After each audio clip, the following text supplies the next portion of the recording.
क्या जवाहरलाल नेहरू बाबरी मस्जिद बनवाने के लिए पब्लिक फंड का इस्तेमाल करना चाहते थे? सीधे शब्दों में कहें तो सरकारी पैसों का। यह दावा देश के रक्षा मंत्री राजनाथ सिंह का है। गुजरात के वडोदरा में एकता रैली को संबोधित कर रहे रक्षा मंत्री ने कहा कि देश के पहले प्रधानमंत्री जवाहरलाल नेहरू पब्लिक फंड का इस्तेमाल करके बाबरी मस्जिद बनाना चाहते थे, लेकिन सरदार पटेल ने नेहरू की योजनाओं को सफल नहीं होने दिया। राजनाथ सिंह के इस बयान के बाद हंगामा हो गया। विपक्ष इसे झूठा दावा बता रहा है। कांग्रेस सांसद इमरान मसूद ने तो सबूत तक मांग लिए हैं। तो चलिए जानने की कोशिश करते हैं कि क्या इतिहास में ऐसा सचमुच हुआ था। क्या सचमुच नेहरू सरकारी पैसों से बाबरी बनवाना चाहते थे और इसे लेकर विपक्ष क्या आरोप लगा रहा है। साथ ही देश के कुछ जाने माने हिस्टोरियन से भी बात करके इन दावों की पड़ताल करते हैं।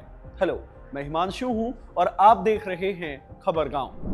2 दिसंबर को देश भर में सरदार वल्लभ भाई पटेल की 150वीं जयंती मनाई जा रही थी। इसी मौके पर गुजरात के अलग अलग शहरों में एकता यात्रा निकाली गई। वडोदरा के साथली गांव में निकली एकता यात्रा में शामिल होने राजनाथ सिंह खुद पहुंचे। इस दौरान वहां राजनाथ सिंह ने सरदार पटेल पर भाषण दिया, जिसमें कुछ जगह नेहरू और पटेल की तुलना भी की गई। राजनाथ ने पटेल की तारीफ में कहा कि सरदार पटेल प्रधानमंत्री बन सकते थे, लेकिन उन्होंने किसी पद के लिए लालच नहीं किया। सरदार पटेल 1946 में कांग्रेस प्रेसिडेंट भी बन सकते थे, लेकिन महात्मा गांधी के कहने पर उन्होंने अपना नॉमिनेशन वापस ले लिया था। इसी क्रम में राजनाथ सिंह ने कहा, जब पंडित जवाहरलाल नेहरू ने बाबरी मस्जिद पर सरकारी खजाने का पैसा खर्च करने का मुद्दा उठाया, तो अगर किसी ने इसका विरोध किया तो वो गुजराती मां से पैदा हुए सरदार वल्लभ भाई पटेल थे। उस समय उन्होंने सरकारी धन से बाबरी मस्जिद का निर्माण नहीं होने दिया। इसके अलावा राजनाथ ने दावा किया कि पटेल के निधन के बाद जनता ने सम्मान पूर्वक स्मारक बनाने के लिए धन इकट्ठा किया, लेकिन जब ये बात नेहरू तक पहुंची तो उन्होंने कहा कि सरदार पटेल किसानों के नेता थे, इसलिए ये धन गांव में सड़कें और कुएं बनाने के लिए खर्च होना चाहिए। इससे एक बात स्पष्ट है, उस समय की सरकार किसी भी कीमत पर सरदार पटेल की विरासत को छिपाना चाहती थी। राजनाथ के इन्हीं 2 बयानों को लेकर विवाद हो रहा है, लेकिन असल विवाद है बाबरी को लेकर दिए बयान पर, जिस पर उन्होंने नेहरू की मंशा सरकारी पैसों से बाबरी निर्माण कराने वाली बात कही है। जैसे ये बयान सामने आया, विपक्ष की ओर से जोरदार विरोध शुरू हो गया। कांग्रेस सांसद इमरान मसूद ने इसे झूठा नैरेटिव फैलाने का आरोप लगाते हुए कहा कि वो सरकार के अंदर है, इसे लेकर कोई दस्तावेज ही दे दे। हमारे पास दस्तावेज है कि सरदार पटेल ने उनके पेरेंटल ऑर्गेनाइजेशन की सोच के खिलाफ एक लेटर लिखा था और उसे बैन कर दिया था।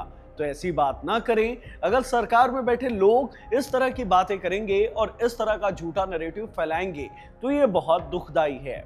राजनाथ सिंह के बयान पर होते विवाद पर बीजेपी ने प्रेस कॉन्फ्रेंस कर सफाई दी। बीजेपी प्रवक्ता सुधांशु त्रिवेदी ने दावा किया कि राजनाथ सिंह ने जो कहा है उसका सोर्स है the inside story of Sardar Patel, diary of Maniben Patel नाम की एक किताब, जिसके पेज नंबर 24 में लिखा है कि नेहरू ने बाबरी का मुद्दा उठाया था।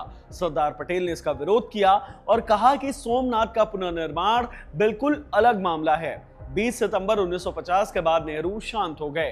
राजनाथ सिंह ने दावा किया, कांग्रेस ने झूठा नैरेटिव बताया और अब बीजेपी वापस से सफाई दे रही है, सबूत पेश कर रही है। लेकिन सवाल उठता है कि असली सच क्या है? क्या सचमुच नेहरू सरकारी पैसों से बाबरी में निर्माण कराना चाहते थे? हमने जवाहरलाल नेहरू यूनिवर्सिटी के प्रोफेसर और इतिहासकार मृदुला मुखर्जी से बात की, जानना चाहा कि क्या इतिहास में ऐसा सचमुच हुआ था। मृदुला ने कहा उन्हें ऐसी कोई घटना याद नहीं आती। हमने इसके बारे में दिल्ली यूनिवर्सिटी में प्रोफेसर, इतिहासकार और राइटर मीनाक्षी जैन से भी बात की। मीनाक्षी जैन ने कहा कि उन्हें राजनाथ सिंह के बयान के बारे में जानकारी नहीं है, लेकिन उन्होंने कहा कि नेहरू के वक्त में बाबरी खड़ी हुई थी, उसका निर्माण वहां पहले से ही हो रखा था। हालांकि मीनाक्षी जैन ने यह भी बताया कि नेहरू के वक्त में ही मस्जिद में मूर्ति रखी गई थी, जिसके बाद अयोध्या में भक्तों की भीड़ लग गई। मीनाक्षी जैन ने उस वक्त यूपी के गवर्नर रहे गोविंद वल्लभ पंत और भारत के गवर्नर जनरल सी राजगोपालाचारी को लिखे पत्रों के हवाले से कहा कि उन लेटर्स को पढ़कर समझ में आ रहा था कि नेहरू इस वाक्य से ज्यादा खुश नहीं थे। 26 दिसंबर 1949 को जीबी पंत को लिखे उनके लेटर में उन्होंने लिखा था कि मैं आशा करता हूं कि आप व्यक्तिगत रूप से वहां जाकर स्थिति को संभालेंगे। मैं आशा करता हूं कि आप इसे कोई खतरनाक उदाहरण नहीं बनने देंगे। इसके बहुत गंभीर परिणाम हो सकते हैं। मीनाक्षी जैन ने एजी नूरानी की किताब मुस्लिम ऑफ इंडिया के हवाले से ये भी कहा कि उस वक्त सरकार ये भी चाहती थी कि किसी भी तरह बाबरी से रामलला की मूर्ति हटा ली जाए।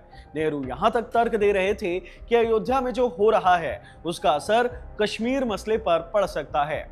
मृदुला मुखर्जी या मीनाक्षी जैन दोनों ने यही संकेत किया कि उनकी जानकारी में नेहरू सरकारी पैसे से बाबरी मस्जिद बनाने नहीं जा रहे थे। आपके इस मामले में क्या राय है, हमें कमेंट बॉक्स में जरूर बताएं। इस वीडियो में इतना ही। धन्यवाद।